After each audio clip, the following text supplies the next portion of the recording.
사랑의 능력이라는 제목으로 하나님의 말씀 전하도록 하겠습니다.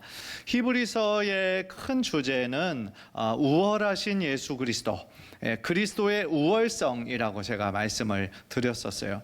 그래서 이 모든 책에는 반드시 저자가 있는데 히브리서는 그 저자가 알려져 있지 않다라고 그랬어요. 그런데 이 편지를 쓴 이유를 살펴보면 그 교회 안에 기독교로 개종한 유대인들이 분명히 있지 않았겠습니까? 그러니까 유대인들이 예수 그리스도를 메시아로 믿고 돌아온 회심한 자들이 그 교회 안에 있는 유대인 기독교인들이 있었고, 또 생전 한 번도 듣지 못했던 사람들이, 이방인이었던 사람들이 예수 그리스도의 복음을 통하여서 또 교회로 들어오는 사람들이 있었고, 그러니까 그들의 배경을 살펴보면 유대인 그리스도인들이 있고 이방인 그리스도인들이 있고 그랬단 말입니다. 그런데 히브리서의 그런 내용을 살펴보면 지금 누구를 대상으로 하고 있냐면 유대교인인데 기독교인들을 대상으로 쓴 편지예요. 그런데 당시 상황을 보니까 유대교의 핍박이 굉장히 심했던 거죠. 그래서 다시 유대교로 돌아가려고 하는 사람들이 있었던 거예요, 그 교회 안에. 그러니까 이 히브리서 저자는 이 히브리서를 통하여서 지금 믿음이 흔들리고 있는 사람들, 그래서 지금 핍박으로 말미암아 지금 예수 안에 이 기독교가 어떻게 보면 진정한 기쁨이고 구원의 종교임에도 불구하고 다시 그 전의 상태로 돌아가려고 하는 유혹을 받고 있는 사람들에게 이 구약에 나오는 모든 유대교인들이 생각할 때에 가장 권위 있다라고 할 수 있는 그 사람들, 또 율법과 비교하면서 이 예수 그리스도가 얼마나 우월하시고 탁월하신 분이신지, 또 너희들이 믿는 기독교가 얼마나 구원의 종교인지를 지금 확증시켜주기 위해서 이 편지를 쓴 거죠. 그래서 이 히브리서의 그 내용을 보면 약간 변증적인 성격이 강하다라고 제가 말씀을 드린 이유가 바로 그것이었죠. 그래서 히브리서 초반부에서부터 우리가 본 것처럼 예수님은 구약에 나타난 많은 선지자들보다도 탁월하신 분이시고 천사보다도 우월하고 심지어 그들이 최고의 인물이라고 여기는 모세보다도 우월하신 분이시다 라고 말씀을 하고 있죠. 그래서 구약의 율법 그리고 신약의 복음을 서로 비교하면서 예수님께서 이루신 이 새 언약, 그리고 단 한 번의 제사로 이루신 그 십자가 사건에 대해서 굉장히 강조하고 있었던 것입니다. 그래서 우리가 이제 최근에 본 것은 히브리서 11장은 믿음장이라는 별명이 있죠. 히브리서 12장에 대해서는 제가 뭐에 대해서 말씀을 드렸냐면 소망의 능력에 대해서 제가 말씀을 드렸는데, 오늘 우리가 다루는 이 13장에서는 사랑의 능력에 대한 내용이 쭉 말씀하고 있다는 거예요.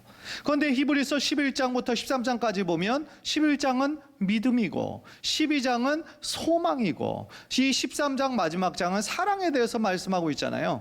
믿음, 소망, 사랑을 굉장히 많이 강조하고 있는 것, 왠지 바울일 것 같다라는 느낌이 들죠. 또 이 마지막에는 예수님의 사역의 우월성을 막 강조하면서 그리스도인의 신앙의 우월성을 강조하고자 하는 이 저자의 의도가 있는 것으로 보아서 혹시 바울이 아닐까라는 생각을 하게 하지만 어쨌든 확실하지는 않으니까요. 따라서 오늘 우리가 이 히브리서의 마지막 부분을 우리가 함께 살펴보면서 기독교의 본질이라고 할 수 있잖아요. 이 하나님의 사랑을 함께 나눌 때에 이 사랑의 능력을 다시 한번 깨달을 뿐만 아니라 우리들의 삶으로 다시 한번 체험하는 귀한 은혜가 있기를 주님의 이름으로 간절히 축원합니다. 제일 먼저요, 오늘 본문 1절은 뭐라고 우리들에게 도전하고 있냐면요, 형제 사랑하기를 계속하라, 그렇게 말씀하고 있어요. 형제 사랑하기를 계속하라는 말씀을 원어로 살펴보니까 형제 사랑이 계속적으로 머물게 하라, 이렇게 나와 있어요. 형제 사랑이 계속해서 머물게 해라. 그러니까 아마도 이 말씀을 지금 히브리서 저자가 하는 이유가 당시에 그 믿음이 약해진 자들, 다시 유대교로 돌아가려고 하는 자들, 그런 자들이 교회 내에 있으니까 신앙이 지금 약하고 흔들리는 사람을 더욱더 결속력 있게 그들을 붙잡기 위해서 지금 이 말씀을 하고 있는 것이 아닐까, 우리가 그렇게 예상할 수 있다라는 것이죠. 사실 형제 사랑은 오늘 보면 처음 나온 것은 아니죠. 이미 예수님께서는 내 이웃을 사랑하는, 내 몸과 같이 이웃을 사랑할 것을 여러 번 말씀하셨죠. 또 요한복음 13장 34절을 보면 새 계명이라고 너희에게 준 그 내용도 역시 사랑이었다 이 말이죠. 새 계명을 너희에게 주노니 서로 사랑하라. 내가 너희를 사랑한 것 같이 너희도 서로 사랑하라 라고 얘기하고 있죠. 그러니까 주님 안에서 주님을 믿는, 주님 안에서 한 형제고 자매된 우리가 주님의 이 사랑의 명령을 따르는 거, 지키는 거 너무나 중요하다라는 것이죠. 그래서 35절 뒤에 이어지는 구절을 보면 너희가 서로 사랑하면 이로써 모든 사람이 너희가 내 제자인 줄 알리라 그랬죠. 그러니까 우리 크리스찬들이 서로 사랑하는 것이 다른 세상 사람들이 볼 때 예수님의 진정한 제자의 표식이 된다 이 말이죠. 참 중요한 얘기죠. 그러니까 우리가 주님 안에서 서로를 사랑하지 못한다라고 한다면 우리가 예수님을 따른다고 하는 삶의 열매가 과연 어디에 있느냐는 거예요. 따라서요, 우리가 서로 사랑하는 거, 이것은 단순히 입술만으로 고백하는 것을 의미하는 건 아니죠. 우리가 입으로 서로 사랑합니다, 축복합니다 말하는 건 얼마나 쉬워요. 그러나 그것은 참된 사랑이라기보다는, 참된 사랑은 뭐예요? 우리 입술의 고백뿐만 아니라 우리들의 삶과 행실로 표현되어야 되고 실천되어져야 돼야 그것이 진정한 사랑이라고 할 수 있다는 거예요. 그래서 사도 요한은 요한일서 3장 18절에서 아주 유명한 구절이죠. 우리 다 함께 한번 읽을까요? 시작. 자녀들아, 우리가 말과 혀로만 사랑하지 말고 오직 행함과 진실함으로 하자 그랬어요. 참된 사랑은 뭐냐? 말과 혀로만 하는 것이 아니라 오직 뭘로요? 행함과 진실함으로 하라는 거예요. 그래서요, 우리들의 실천으로 이 사랑이 나와야 표현되어져야 된다라는 것을 지금 저자는 계속해서 강조하고 있다는 거예요. 그런데 이 사랑의 명령에서, 형제 사랑의 명령에서 좀 특이한 점이 뭐냐면 형제 사랑하기를 계속하라 이런 말을 했다는 거죠. 우리가 누군가를 일시적으로 사랑하는 것은 계속하여 사랑하는 것보다는 쉬운 일이에요. 그러나 상대방을 계속하여 사랑하라, 그것은 우리들의 노력뿐만 아니라 우리들의 의지도 들어가야 된다라는 것이죠. 사실 피를 나눈 형제 자매들도요, 어떤 경우는 사랑이 어긋나죠. 어떤 경우는 정말 미울 때가 있는데 피 한 방울 섞이지 않는 이 성도들을 사랑하고 그것도 계속하며 사랑하라니, 이거는 참 쉽지 않은 명령인 거죠. 1차적으로 이 말씀을 듣는 성도들은 아까도 제가 제일 처음에 말씀드렸던 것처럼 지금 자신의 교회 내에서 신앙적으로 지금 갈등을 겪고 있는, 다시 지금 유대교로 돌아가야 하나 막 갈등을 겪고 있는 그런 사람들을 생각했을 거예요.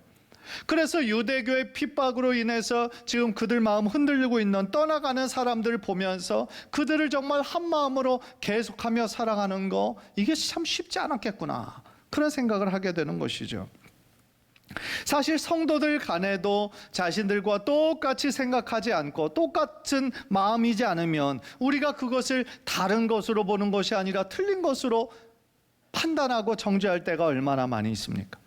사실은 다른 것은 틀린 것이 아니라고 하는 얘기를 우리가 수없이 많이 들었음에도 불구하고 우리들의 삶 가운데서 나와 조금만 틀려도 다른 사람을 너무나 쉽게 정죄하고 판단하는 일이 얼마나 많이 있는지 몰라요. 그런 면에서 오늘 말씀에서 형제 사랑하기를 계속하라, 이 명령은요, 우리가 생각하는 것이 좀 다르고 성격이 좀 다르고 많은 것이 다르다 할지라도 그리스도 안에서, 우리가 예수 그리스도의 그 사랑 안에서 우리 형제 자매들을 계속하며 사랑하도록 노력해야 된다라고 하는 그 말씀을 다시 한번 우리들에게 권면하고 있다라는 것이죠. 따라서요, 우리가 이 주님의 명령을 지키기 위해서 다른 형제, 다른 자매들이 그 단점과 허물들이 막 보일 때가 있잖아요. 그때 너무나 우리들의 입에서 또 우리들의 마음에서 그 사람을 정죄하고 판단하려는 어떤 유혹이 올라올 때마다 우리가 꼭 기억해야 되는 것이 있어요. 그게 뭐냐면 내 자신도 얼마나 많은 단점이 있는가, 나 자신도 얼마나 많은 허물이 있는가를 생각해 봐야 된다는 거예요. 사실 그렇잖아요. 이 세상에 완전한 사람, 완벽한 사람이 누가 있겠어요? 모든 사람이 다 단점도 있고 약점도 있는 것이죠. 사실 우리들 모두가 이 약점 중에 하나가 뭐냐면 다 자기중심적으로 생각하는 거거든요. 그러니까 자기가 세상의 중심인 것처럼, 그리고 자신의 생각은 언제나 옳다라고 생각하는 자기중심성이 우리들 모두에게 다 있다는 거죠. 그러나 우리가 다른 사람이 틀렸다고 말하기 전에 나 자신도 역시 틀릴 수 있다라는 그 사실을 겸손히 인정할 필요가 있다는 거죠. 우리도 역시 여러 가지 면에서 한계가 있는 사람임을 우리들 스스로가 인정해야 된다는 거죠.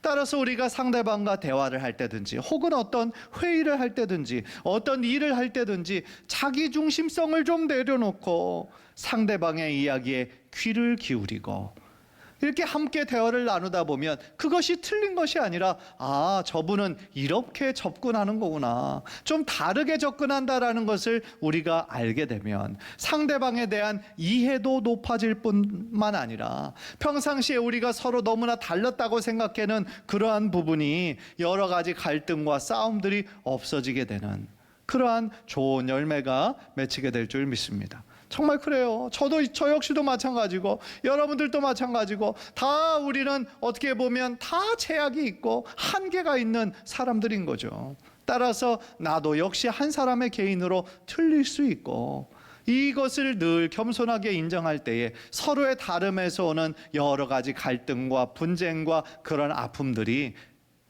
생기기 전에 해소가 되는 귀한 열매가 우리들의 삶 가운데 있게 될 줄 믿습니다.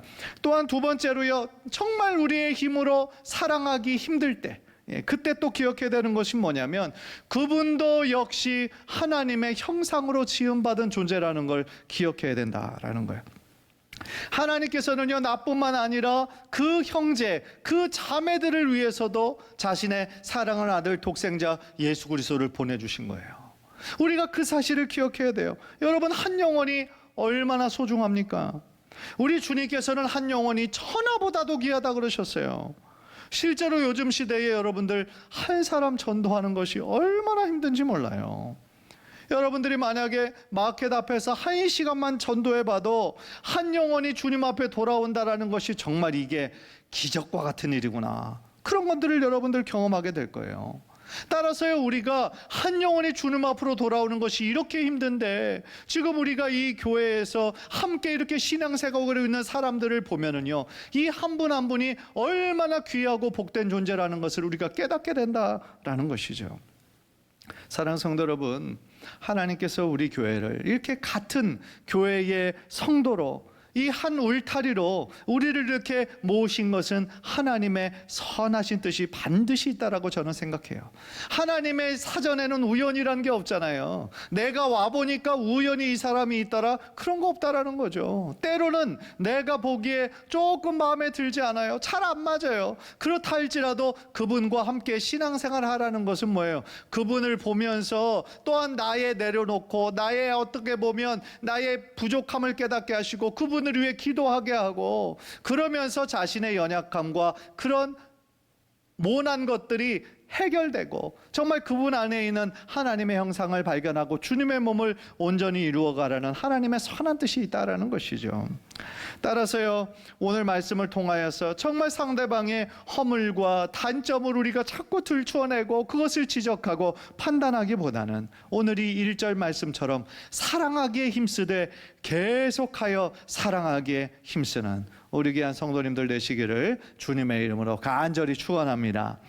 두 번째로요, 오늘 본문을 통하여서 이제 그 1절에 형제 사랑하기를 계속하라는 명령이 어떻게 구체화되어야 되는지 2절과 3절을 통해서 우리들에게 말씀하고 있어요. 그래서 참사랑은 뭐냐면요, 나눔과 섬김으로 표현되어져야 된다라는 거예요. 2절을 보세요. 손님 대접하기를 잊지 말라. 이로써 부지 중에 천사들을 대접한 이들이 있었느니라 라고 얘기해요. 부지 중에 천사들을 대접한 이들, 혹시 누구일까 좀 생각나는 분들 계세요? 아브라함이에요. 아브라함.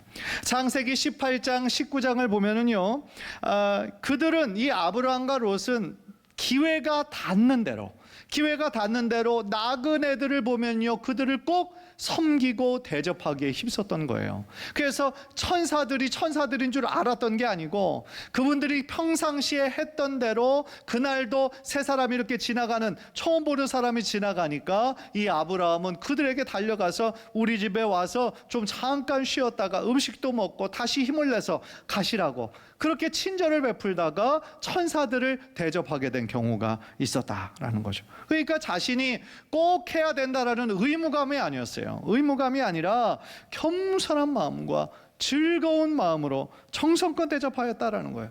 그래서 처음 보는 사람들이었지만 자신이 직접 뛰어다니면서, 아브라함이 얼마나 종들이 많았습니까? 큰 부자였잖아요. 그럼에도 불구하고 자신이 직접 막 뛰어다니면서 그 나그네들을, 그 손님들을 정말 하나님께서 보내주신 사람들처럼 최선을 다해 섬겼을 때 이 세 분의 천사들을 섬기게 되는 그런 축복을 누리게 되었다라는 거죠. 그래서 잠언 11장 말씀 보니까요, 잠언 11장 24절 25절 보니까 흩어 구제하여도 더욱 부하게 되는 일이 있나니 과도히 아껴도 가난하게 될 뿐이니라. 구제를 좋아하는 자는 풍족하여질 것이요 남을 윤택하게 하는 자는 윤택하여지리라. 이렇게 말씀하셨어요. 무슨 얘기입니까? 세상적인 관점에서 볼 때 돈을 쌓아놓는 게 아니라 자꾸 다른 사람들에게 나눠주고 구제하고 다른 사람 대접하고 그러면 돈이 없어지는 게 마땅한 거잖아요, 세상의 원리에. 그런데 이 말씀을 통해 보니까 어떻게 되는 거예요? 구제를 좋아하고 나눠주기를 좋아하는 자는 더욱더 풍족해진다라는 거예요. 남을 윤택하게 하면 그 사람도 윤택해진다라는 거예요. 그 이유가 뭘까요? 하나님께서 함께 해주시니까, 하나님께서 축복해 주시니까 이런 일이 가능하다라는 것이죠. 따라서 우리들의 삶을 살면서 그냥 나만을 위해서 움켜쥐는 삶이 아니라 나누고 베푸는 삶을 우리가 실천할 때에 그것이 바로 하나님께서 기뻐하시는 참된 성도의 모습이라는 것입니다. 그런데요, 여러분들, 나눔과 섬김이라고 할 때 꼭 어떤 물질적인 것만을 의미하는 것은 아니라고 생각해요. 그러니까 물질이 아니더라도 우리는 충분히 이 나눔과 사랑을 실천할 수 있다라는 거죠. 예를 들어 우리 교회 지체 중에서 정말 어려운 일을 당한 성도가 있다라고 여러분들 생각해 보세요. 그러면 함께 좀 위로해 주는 거, 자신의 집에서 정성스럽게 만든 음식 갖다 주는 거, 그리고 무엇보다도 슬픔 당한 자들, 갑작스러운 일 당한 자를 위해서 기도해 주는 것, 그 모든 행동이 바로 사랑의 행동이고 섬김의 행동이다라는 것이죠. 오늘 낮에도 우리 명예 권사님들과 함께 식사하는 그 자리에서도 그 사랑과 섬김을 기쁨으로 대접하는 분들이 있고, 또 받은 사랑을 또 기도로 갚는 그런 권사님들이 계셔서 참 그 모습 보니까 감사했어요. 결국 우리가 같은 교회를 다니고 있다라는 그 객관적인 사실뿐만 아니라 서로를 위해 기도해주고, 함께 좋은 일 있을 때 함께 기뻐해주고, 아파하는 일 있을 때 함께 슬퍼하는 그러한 공동체가 될 때, 그것이 바로 하나님께서 기뻐하시는 참된 교회의 모습이 될 줄 믿습니다. 간절히 바라기는 우리 성도님들 모두가 평생에 이런 진정한 사랑을 나누고 섬기는 삶을 늘 실천해서 하나님이 주시는 축복과 기쁨이 우리 성도님들의 삶 가운데 흘러넘치시게 되기를 주님의 이름으로 간절히 축원합니다. 마지막으로요, 오늘 말씀 이 3절에서는 뭐라고 말씀하시냐? 바로 복음으로 인해서 핍박받는 자를 기억하라는 거예요. 3절 보세요. 너희도 함께 갇힌 것 같이 갇힌 자를 생각하고 너희도 몸을 가졌은즉 학대받는 자를 생각하라 그랬어요. 갇힌 자, 어떤 사람 얘기하는 걸까요? 감옥에 갇힌 자라는 거죠. 그러니까 그들의 신앙을 지키기 위해서, 그들의 믿음을 지키기 위해서 감옥에 갇히게 된 성도들이 있었다라는 얘기예요, 이 신약 시대에. 그래서 핍박이 많았던 이 초대교회에서 어렵지 않게 이런 일들이 많이 있었다라는 거예요. 따라서 같은 성도된 자들은 뭐를 기억해야 됩니까? 복음 때문에 핍박받는 자들, 감옥에 갇힌 자들, 그들을 늘 기억하고 그들에게 필요한 음식이나 의복이나 다른 필요를 제공해 주도록 노력해야 된다라고 이 오늘 본문은 말씀하고 있죠. 또한 디모데후서 1장에 보니까요, 오네시모라는 사람이 나오는데 사도 바울이 감옥에 갇혔잖아요. 그런데 사도 바울이 감옥에 갇힌 사실을 전혀 부끄러워하지 않았고 로마에 있을 때 그를 부지런히 찾아서 이 감옥에 있었던 바울에게 큰 위로가 되었다고. 그래서 그 사람의 이름까지 적어가면서 그 사람을 칭찬한 적이 나오거든요. 그러니까 그의 오네시보로의 그 감옥에 방문해 준 거는 바울 자신에게도 큰 힘이 되었고 위로가 되었다라고 그렇게 고백하고 있지 않습니까? 물론 우리가 이제 이 3절을 생각해 보면 사실은 뭐 우리들 주변에 복음 때문에 핍박받는 자들, 복음을 전하다가 감옥에 갇힌 자들 생각하는 건 어렵죠. 왜냐하면 뭐 신앙의 자유화가 있으니까 복음 때문에 뭐 감옥에 갇히는 사람은 없는 거죠.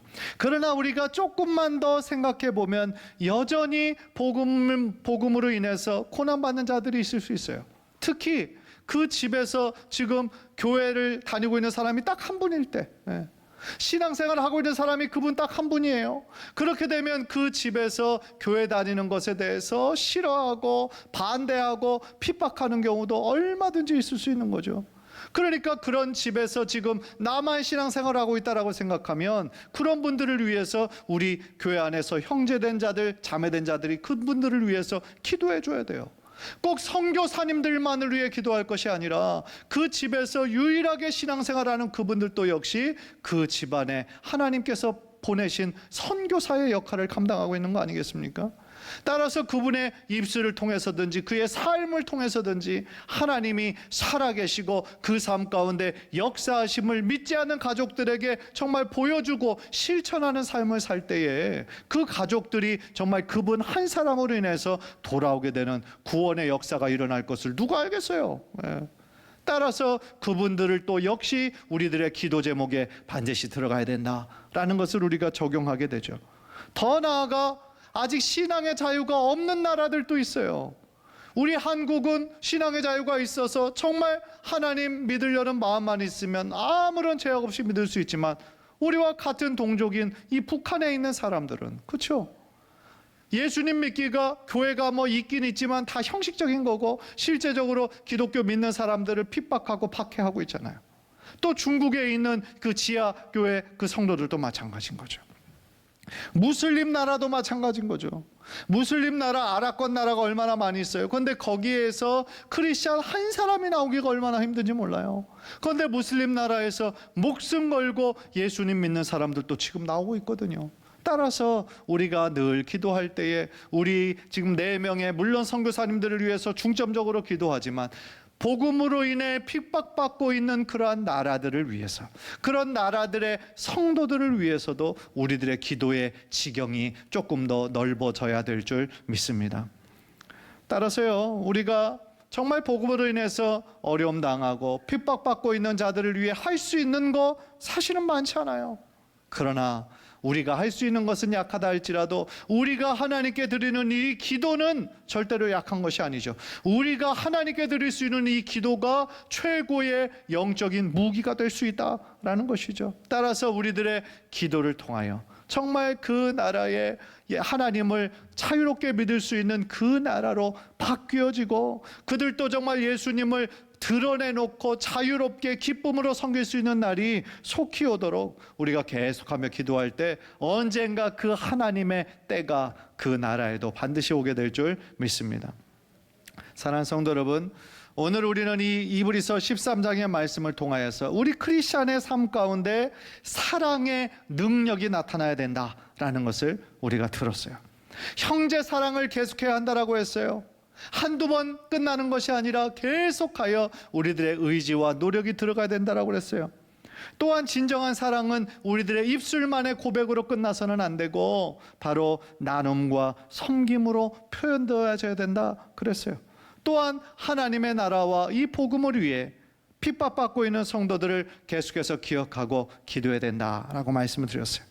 따라서요, 오늘 우리가 이 히브리서를 오늘 마무리하면서 오늘 우리에게 주시는 이 마지막 메시지를 바로 나에게 주시는 그 말씀으로 잘 받아들여서 우리들의 삶에, 우리들의 말과 우리들의 마음과 나의 삶 모든 삶에 이 하나님의 사랑의 능력이 나타나줘서 정말 우리들 한 사람이 하나님께서 기뻐하시는 귀한 믿음의 사람으로 하나님께 멋지게 쓰임 받으시는 우리 귀한 성도님들 모두 되시기를 주님의 이름으로 간절히 축원합니다.